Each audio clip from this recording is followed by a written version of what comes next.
What will you be, handsome? Whatever my queen commands. You'll be my advisor. My protector.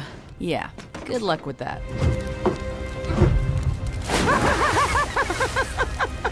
Welcome to Watch the Thrones, That name means something. the weekly show where we take a look at some of the Easter eggs, important moments, and theories from the newest episode of Game of Thrones. Come with me. On this episode, we'll be taking a look at Season 7, Episode 2, Stormborn.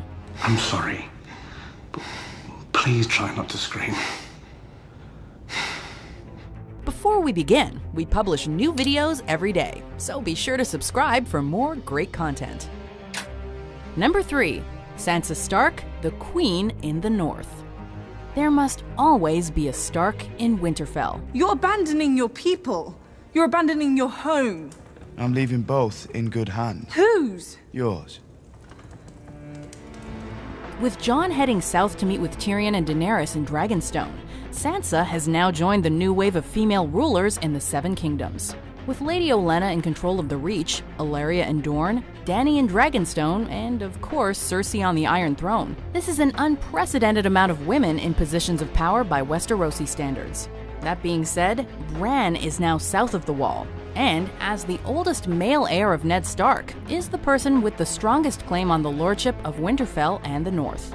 How much longer will Sansa hold this seat? And what's Littlefinger's plan now that his love controls the largest province of Westeros? All we know is, unlike Dany, he is perfectly happy being the king of the Ashes, so expect him to stir the pot, despite Jon's warning. Touch my sister, and I'll kill you myself.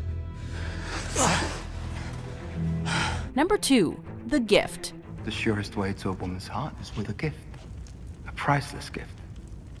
I won't return to King's Landing until I have that for you. After last week's premiere, there was much speculation as to what Euron's gift to Cersei would be. Some suggested it would be Tyrion, others guessed it would be the Dragonbinder, a horn that Euron has in his possession in the books that supposedly allows him to take control of dragons. As it turns out, Euron planned on capturing Ellaria Sand, the woman responsible for the death of Cersei's only daughter Myrcella. We can expect Queen Cersei to take fitting revenge on Ellaria by killing her daughter, the last surviving Sand Snake Tyene, who was also taken alive during Euron's attack. You're not going to die today. You're not going to die for quite a while.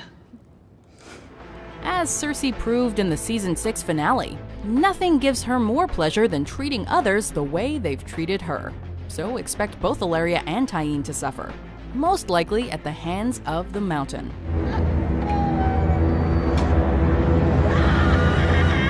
What Euron has planned for his niece Yara is anyone's guess, but we're pretty sure it won't be pretty.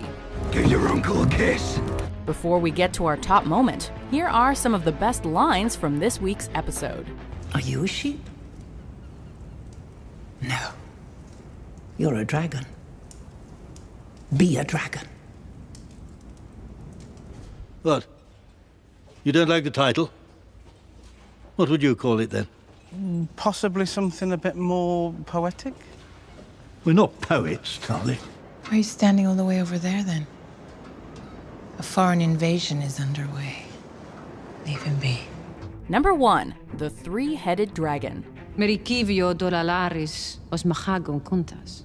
The prince who was promised will bring the dawn. I'm afraid I'm not a prince. Melisandre loves her prophecies. This episode featured Missandei sounding like she's been reading some Song of Ice and Fire discussion boards. I don't. As she correctly pointed out that the whole prince part of the prophecy of the prince that was promised might not be so strict. That noun has no gender in High Valyrian, so the proper translation for that prophecy would be the prince or princess who was promised will bring the dawn. Melisandre notes that the prophecy could apply to both Dany and Jon, but this revelation also hints at the theory of the three-headed dragon. Fans have speculated that each of Dany's dragons will eventually have their own rider. Daenerys has already ridden Drogon, and it seems like Jon, who we learned is really a Targaryen, will eventually join her in the skies. But who could the third rider be? Some have suggested Tyrion is actually a Targaryen, given the ambiguous last words of his father. You're no son of mine. Obviously, the dragons feel a degree of comfort around him, as Tyrion was able to interact with and even touch them and leave with his life. Not something many non-Targaryens could say. Will Tyrion get his childhood wish of having his own dragon? Only time will tell. It wouldn't even have to be a big dragon, I told him. It could be little, like me. Do you agree with our picks? Check out these other great clips from WatchMojo and subscribe for new videos every day.